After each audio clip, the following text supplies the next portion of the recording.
Recommendations for electronic circuits prototyping.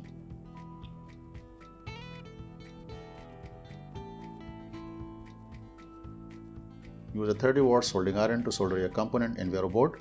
Use a soldering iron as sponge with water to clean the tip of the soldering iron. Use a good quality soldering wire to wire up your prototypes.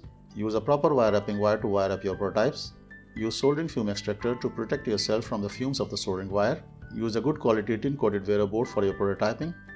In our previous session, we have written a program to read the 4 analog channels of the microcontroller, that is from analog channel 0 to analog channel 3. In this session, we'll write a program to control the duty cycle of the PWM signal, and we know that we have converted the PWM signal into analog voltages, that is from 0 to 10 volt for the 0 to 100% duty cycle of the PWM signal. And here we have the command to control the duty cycle of the PWM signal. First 3 characters, that is PWM, refers to the command to control the duty cycle of the PWM signal, and the last 3 characters refers to the data, that is from 0 to 100% to control the duty cycle of the PWM signal, that is the value of the duty cycle of the PWM signal, and the delimiter sign, that is %sign. Now I'll implement this command in a program to control the duty cycle of the PWM signal, and here we can find the circuit of the PWM signal. Here we are applying the PWM signal from the port RC2 of the microcontroller to the input of the PWM to analog converter circuit, and the feedback signal from PWM to analog converter circuit is connected on port RA2 of the microcontroller, which is analog input 2 of the microcontroller. And here we have our previously written program in which we have communicated with different sections of the RTU, that is to control the status of the LED, to control the status of the buzzer, and to control the status of the relays, to switch on and switch off the tri-circuit, to read the status of the 4 switches which we have connected on port D of the microcontroller, and we have implemented a command to read the 4 analog channels of the microcontroller, that is from analog channel 0 to analog channel 3, as we have to implement the command to control the duty cycle of the PWM signal. So here we will define a flag, that is PWM flag. So here we will write that is PWM flag, and we will initialize the PWM flag in our main program.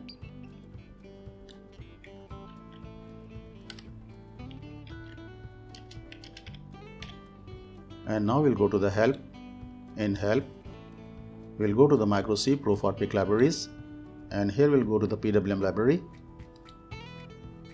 and here we can find the library routines for PWM control, that is PWM X initialize, PWM X set duty cycle, PWM X start, PWM X stop, and from the sample program we can check that how to initialize the PWM module. So I'll copy this module from here, and we'll paste the module here in our main program,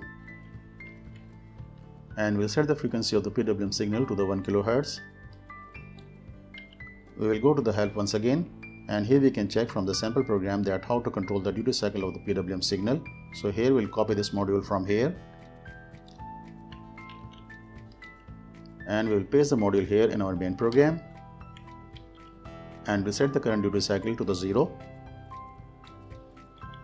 Now we'll go to the micro E libraries, and in system libraries we'll select the PWM library,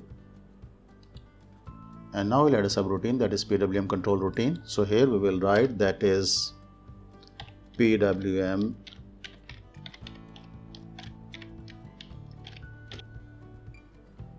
control routine, and we'll write the PWM control routine before main program. So here we will write, and here we will write the PWM control routine, that is void PWM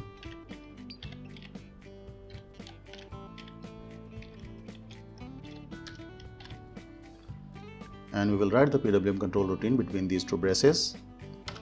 Now we will set the status of the PWM flag in our serial read routine.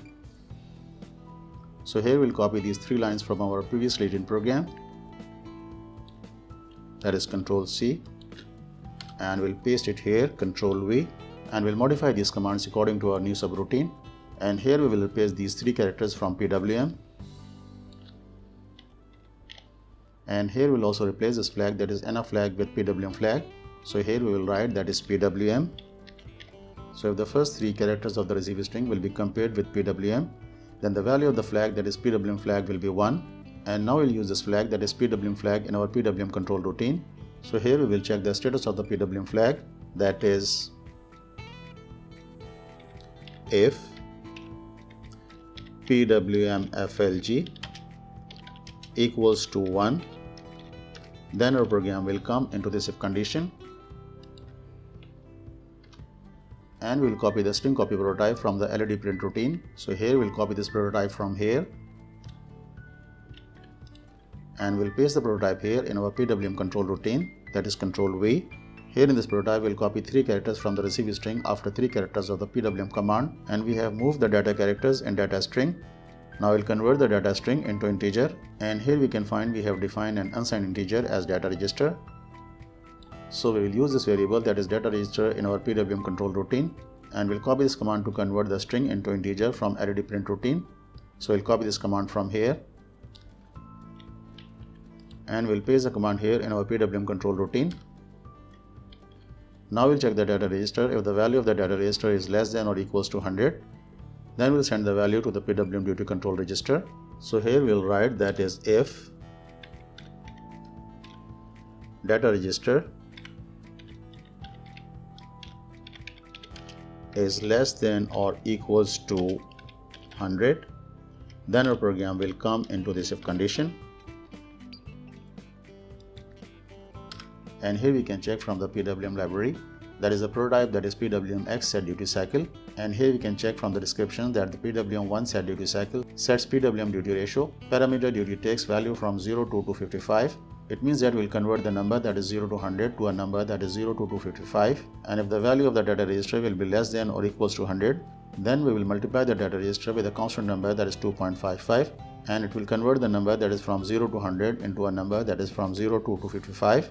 And we'll copy this prototype, that is PWM1 set duty cycle, from here, and we will paste the prototype here in our PWM control routine, and here we will replace this number with the multiplication, that is data register multiplied by 2.55.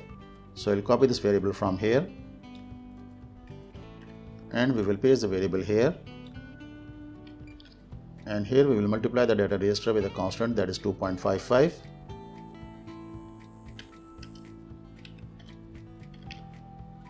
Here we have completed our PWM control routine.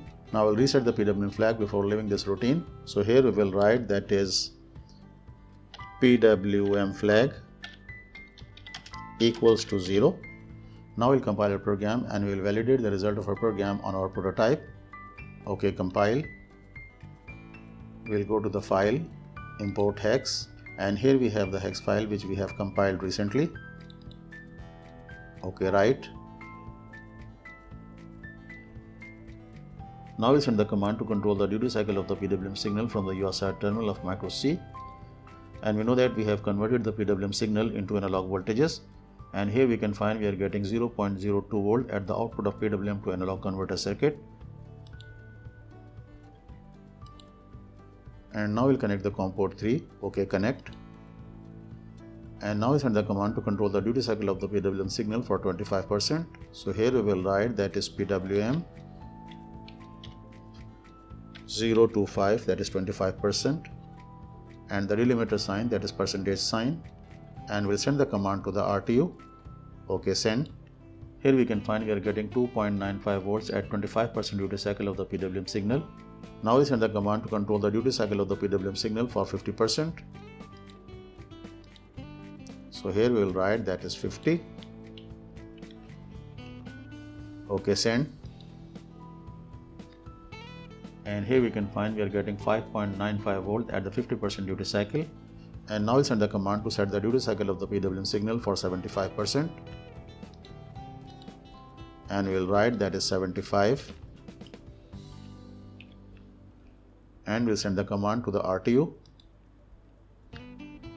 And here we can find we are getting 9.04 volt at the 75% duty cycle of the PWM signal. And now we'll send the command for 100% duty cycle of the PWM signal. So here we'll write that is 100, and we'll send the command to the RTU,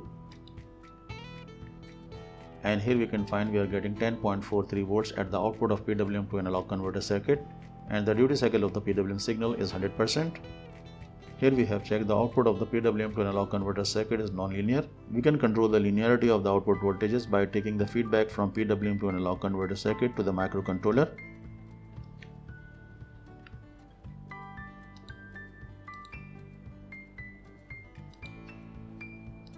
Here we have implemented a command to control the duty cycle of the PWM signal, that is PWM, and the data, that is from 0 to 100%. and the delimiter sign, that is percentage sign.